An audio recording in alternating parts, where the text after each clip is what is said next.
Yeah, I talk loud. I was wondering, why do we always agree to do things that are detrimental? 0.3 is way too low. It hurts the hemp industry. It makes worse hemp.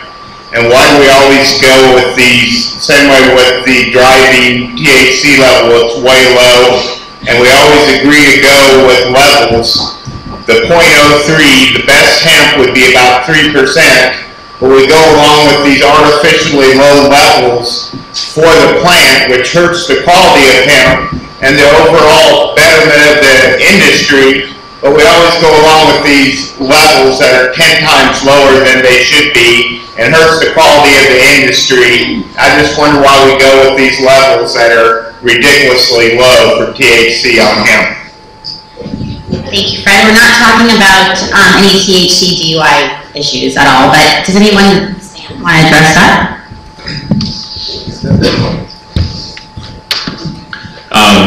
Yeah, I'll take that, particularly since I have to leave in a minute. First of all, the 0.3, or the level of 3 was, with regard to hemp, was actually in the constitutional amendment. So it's part of the Constitution.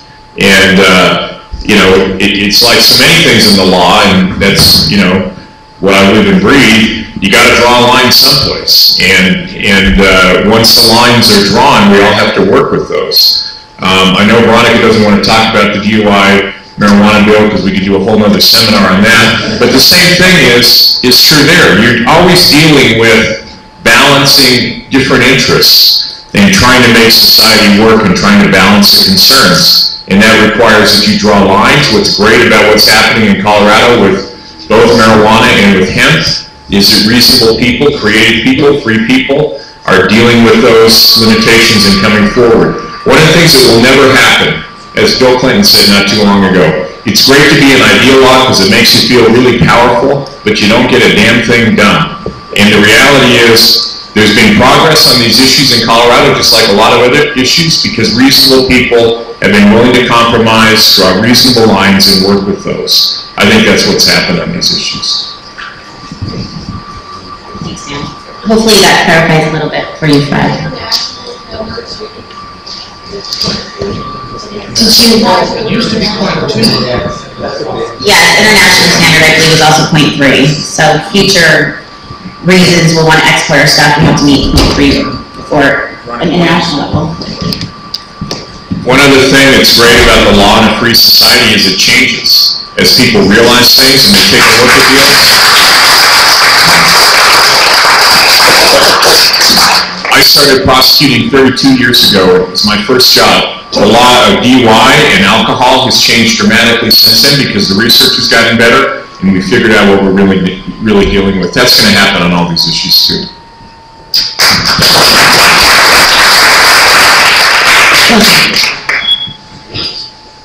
This question is for Laura. Many of us are really pleased that you'll be regulating in the State Board of Agriculture will have the responsibility for inspection under the new Farm Bill, under the Agricultural Act of 2014. As you know, Representative Polis and two other congressmen in both political parties advanced the so-called Section 7606, which allows universities and agricultural organizations in those states which have already legalized hemp, Colorado is one of 9,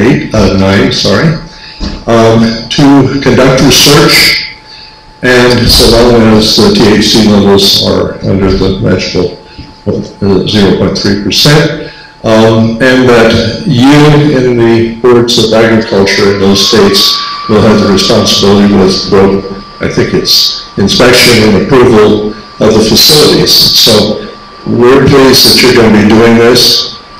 As a professor in the University of Colorado, I'm divided, and you have many allies in the universities. And Kane's sitting there, one of my colleagues. And we're going gently and slowly until we make sure that everything's okay with DEA and Department of Agriculture, but we're waiting and eager to help you in the ways that you need help in this industry. So my question to you, sorry it's so long preamble, is are you ready yet to start the inspections? Because we can tell you the room numbers that we'd like to do this in, and can you tell us what you're going to be looking for in order to authorize this kind of issue?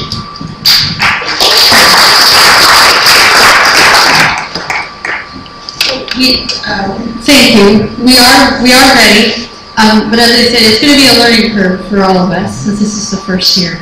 So when you register, and then we will give you a permit, and then we will communicate with you individually regarding when the best time to sample is, because we want to go after the flowers. Sure. Is what we want to go after. So we are regulating growth. So planting of this.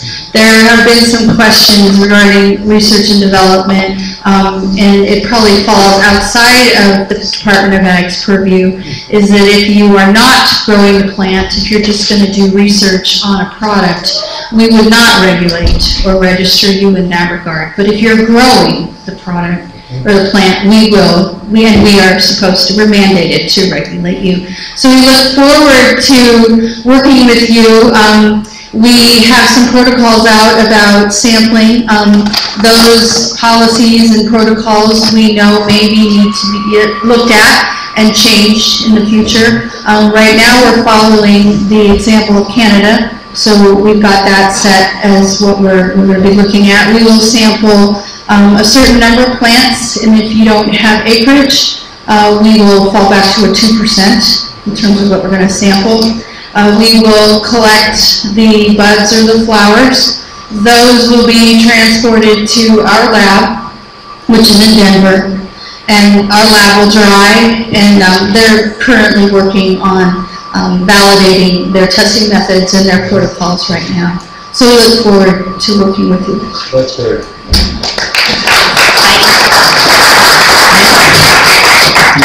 Great, that's a good question. Why not? Oh, you guys have a question? I see a line forming over there. I'm sorry, everybody.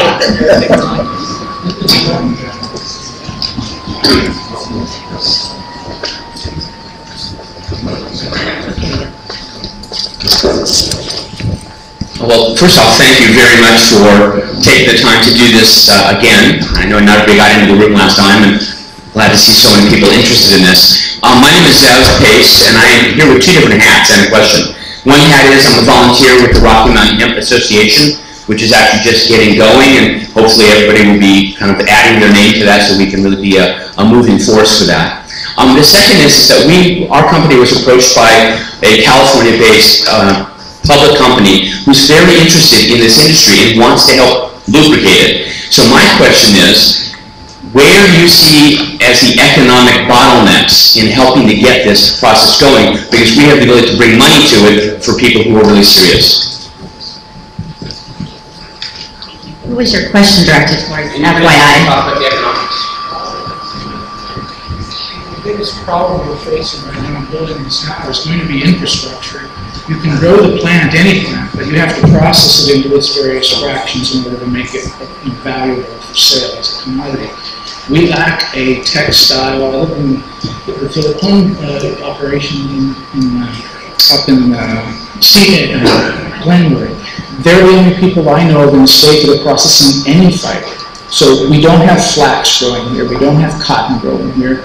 This is sort of cart before the horse sort of a situation. In that regard, that's an economic bottleneck, in my opinion. That's probably the biggest one we face. If we're just processing for seed, if we're harvesting, cleaning for seed, it's a fairly simple process, and adapting current technology, farm equipment to that crop is fairly simple, straightforward, engaging type of a problem. But when it comes down to further processing, we could chop the stems into small pieces and use those for various filler materials. We can strip the fiber off probably with a fairly simple process, but once you get that raw fiber, it still needs to be processed to value add, and we're not there yet. That's probably years from now. too.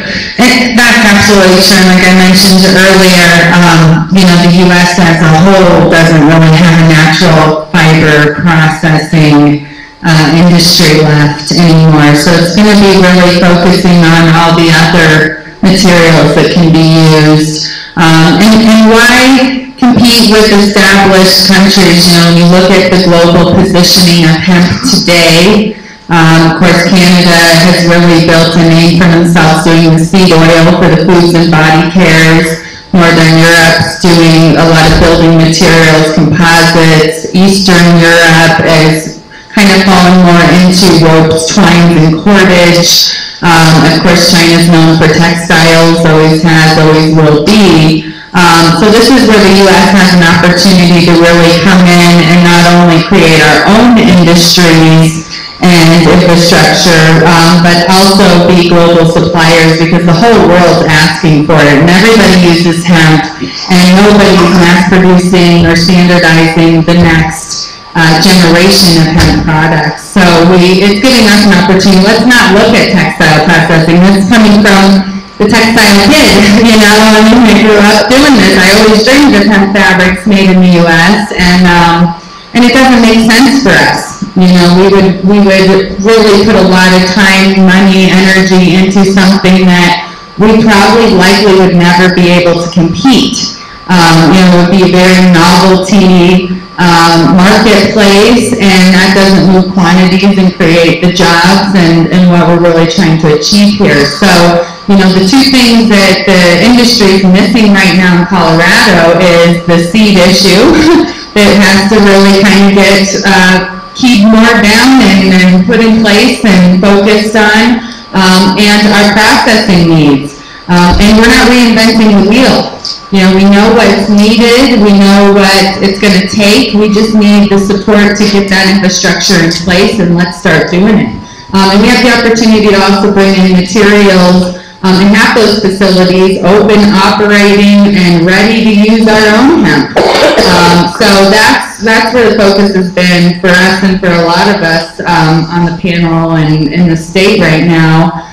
Is really, let's bring together the right people to get that infrastructure going, and not every farmer can afford to have a piece of equipment or two there on site. So co-ops or a regional facility, ideally one on both the Front Range and the Western Slope, that can at least do the initial breakdowns. So, and I think Jason has those. I'll be very specific. To do 18,000 tons per annum, you need a minimum of a $15 million investment structure, and that's not including the facility, that's just mechanics. I have a bid from a company that actually provides the machinery that's going into Alberta, as well as some of the products I've seen around the world. There are a lot of steps in between, if you will. So, like someone pointed out, we need the seeds, we need to solve the harvesting, the production piece needs to be put in there, and then processing. So who are we selling to? So what this infrastructure really allows us to do, it's actually scaled. So as you put pieces of the assembly line, the decortication line in place, there are about 8 different machines. And as you add each piece, you get a value-added product that's a higher market category. So these things are easily answered, but you're looking at a major investment. We have I'm sure every one of us has talked to some sort of interested investor party. They're here. I'm sure someone's here, actually, in the room.